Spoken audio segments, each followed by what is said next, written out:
Hello manga and anime lovers, I'm Branch, and today I'm going to be talking about How to Become Ordinary, Episode 5. Now, despite the episodic nature of this episode, it doesn't really tie into anything. This might be my favorite episode of the entire show just far, and it also is the one that feels the most like Hyouka, which I think is not a coincidence. In fact, it's very similar to some of the mysteries we had in Hyouka, in the way that it's very small and personal, and it's not high stakes, and the solution is funny and endearing. I won't really talk much about the actual mystery aside from the fact that I pretty much solved it, or at least the crux of it, as soon as we learned what the mystery was. I mean, it was too obvious. Osanai crying in the hallway, and then we learned that one of the snacks had mustard in it, or was supposed to.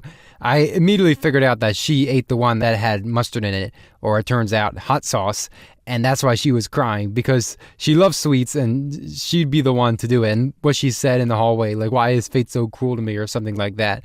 It just made perfect sense. I didn't figure out exactly how this came about, but I did figure out the actual result. But that being said, I did like seeing the minutia being figured out by Koboto, especially how there was actually 5 sweets and it was filled with hot sauce and all that stuff. Because it seems impossible at first, but then the more information you learn, the more it seems plausible that no one in the club room had the sweet with the hot sauce in it. I also like how Koboto is becoming more confident with solving mysteries.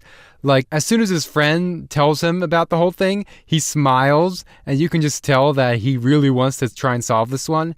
And probably because it won't actually hurt anybody to do it. There are no high stakes, and that's why it's just so much fun. I also liked the new characters, who are probably one-offs. Their personalities came across very clearly, and I could understand who was who, unlike in the first mystery, where it was kind of difficult.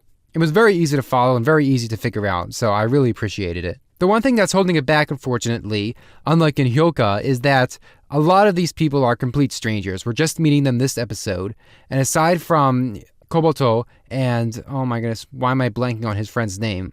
Aside from those two and Osanai, who's not really part of it, we don't know anybody. Whereas in Hyouka, you would have at least 2 of the main cast in every single mystery. I mean, you do in this one, but not as much. Like, usually you would have the entire cast for each mystery in Hyouka, if not all at once, in different parts of the episode. And I think that's the crux of the show. The one downfall it has is that the characters are not as interesting as the ones in Hyouka, at least not yet.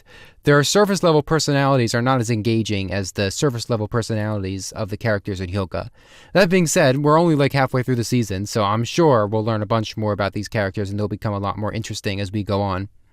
I also loved when Koboto flipped through the pamphlets to see who had submitted some of the latest surveys. And he saw Osanai's name, and he just started cracking up laughing. I'm really warming up to him. He's been very stoic so far, but we're gradually seeing that personality crack and his real self coming to the top.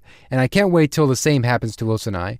I'm still confused about what happened at the end of last episode, when she said she was someone's younger sister and something like that. I can't tell if she was playing, if it was a joke or if I'm completely missing something here. I don't know a lot of the names yet, so that might be why. I do think that this episodic nature does lend itself a lot better to the show than the first story arc, now that we've had a story arc, because the first one was a little hard to follow and disjointed.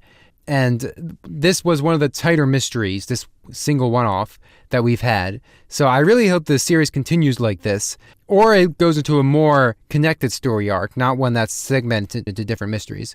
Who knows? I'm sure I'll enjoy it no matter what. That's really all I have to say about this episode, though. So hopefully I'll see you in the next one. Bye!